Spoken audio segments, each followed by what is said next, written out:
Alright, hey guys.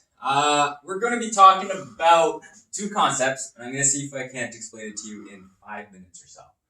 So, we're going to talk about two concepts, captains of industry and robber barons. And we're going to talk about it so that you understand why they're important when we're talking about the time frame of the 1900s in U.S. history. Okay?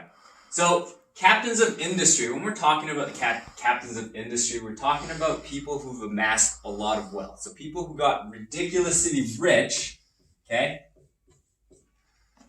And they did it by helping the economy of a nation, providing jobs to people, and really innovating the industries that they worked in. Innovating. Okay?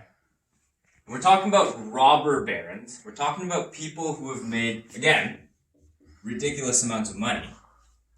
Okay? But rather than helping the economy, providing jobs to people, and innovating, they made this by exploiting workers,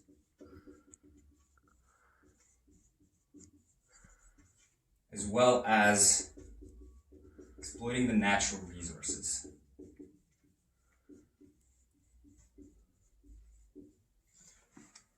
So this is kind of the simplest definition that we're going to talk about, but I want to talk about an actual concrete scenario in U.S. history where it demonstrates these concepts pretty well. So if you come here, we have this fella named John D. Rockefeller.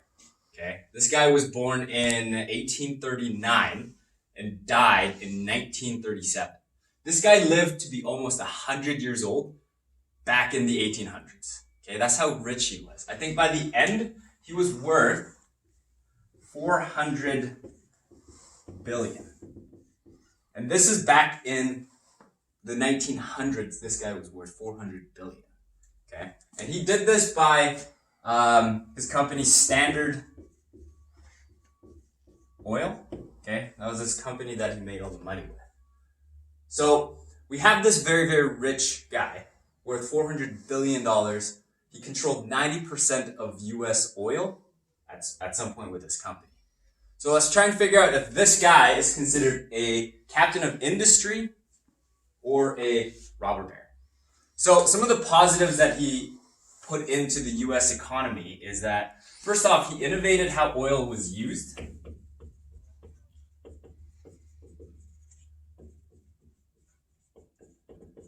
He started off by taking a lot of byproducts, things that you don't typically use with oil, and he started making use of it.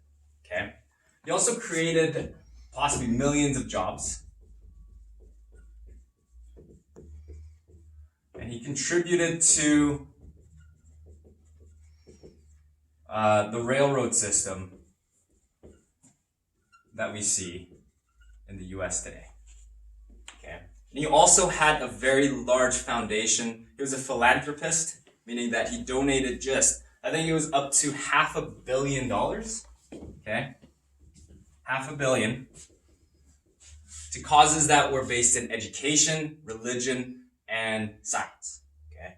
So this guy, these are his positives, you can call it. Right? Things that might make him a captain of industry. So let's talk about some of the negative things that happened. Okay? He was known for bullying other corporations and creating monopolies. Like I said, his company here controlled 90% of U.S. oil.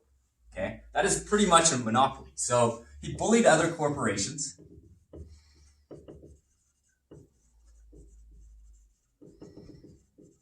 Because that would guarantee that he makes all the money.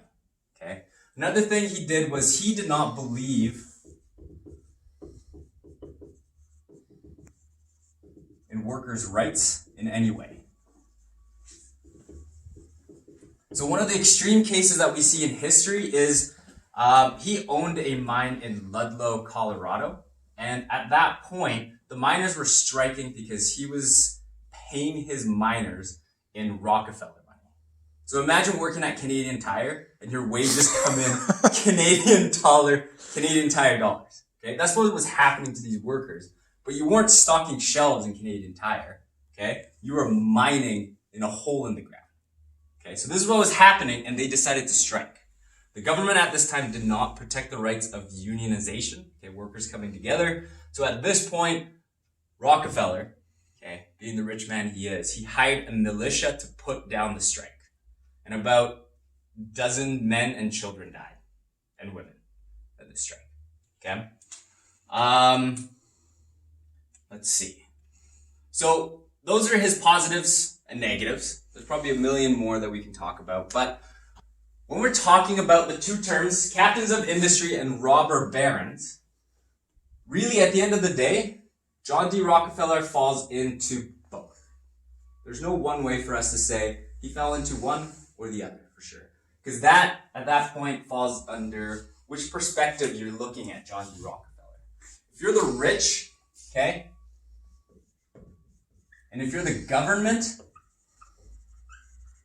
okay, and you're looking down on him, okay, you're seeing him as a captain of industry. But if you're the poor and you work for him, workers, okay, and you look up at John D. Rockefeller, you're seeing him as a robber baron, okay? So this man falls under both captain of industry, if you're looking down below as a rich person, or you're a poor person, you look up at him, you're looking at him as a robber baron, okay? This is kind of the characteristic of why classical liberalism had to shift into modern liberalism. There was such a huge gap in, wealth at this point between the poor and the rich. And John D. Rockefeller, okay, provides positives and negatives just like classical liberalism did at this time. And the government at this point needed to keep the positives of people like John D. Rockefeller and then somehow get rid of the negatives.